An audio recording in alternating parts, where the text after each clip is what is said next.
Neat పైన విపక్షాలు ఆందోళన చేశాయి. అదేవిధంగా పార్లమెంట్ లోపట బయట రెండిట్లో కూడా తన స్టాండ్ గట్టిగా వినిపించే ప్రయత్నం చేశాయి.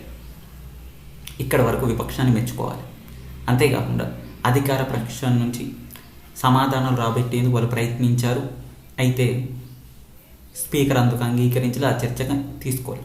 కారణం ఏంటి అంటే రాష్ట్రపతికి ధన్యవాదాలు చెప్పిన తీర్మానం తర్వాత డిస్కస్ చేద్దామని అన్నారు. అయితే ఇక్కడే రాష్ట్రపతి తీర్మానంలోనే ఒక భాగంగా క్వశ్చన్ అవర్ నిర్వహించి ఆ పాయింట్లు తీసుకొని విద్యాశాఖ మంత్రితో సమాధానాలు చెప్పిస్తే ఆ చర్చ అక్కడితో అయిపోయేది. లేదా ఫ్లోర్ ఆఫ్ ది లీడర్గా ప్రధానమంత్రి లేచి దానికి వివరణ ఇచ్చి అక్కడితో క్లోజ్ చేసి ఉంటే ఈ చర్చ ఎక్కడితో క్లోజ్ అయిపోయేది. అలా కాదని ఇంకా రచ్చ చేయడం ఎందుకు?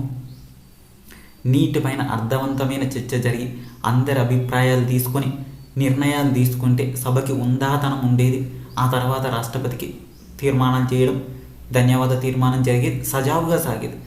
సభ సజావుగా జరగాల్సిన విషయాన్ని గురించి ఆలోచించకుండా ఎలాగైనా సరే దాన్ని ఫర్గెట్ చేసేద్దాం అన్న ఆలోచనలో ప్రభుత్వం ఉంటే రేపొద్దున మరిన్ని వివాదాత్మకమైతే అప్పుడు మరిన్ని జటిలమవుతుంది. సభ నిర్వహించే తత్వంలో కాస్త మార్పులు చేసుకొని ఉందాతనంగా వ్యవహరిస్తే మంచిది.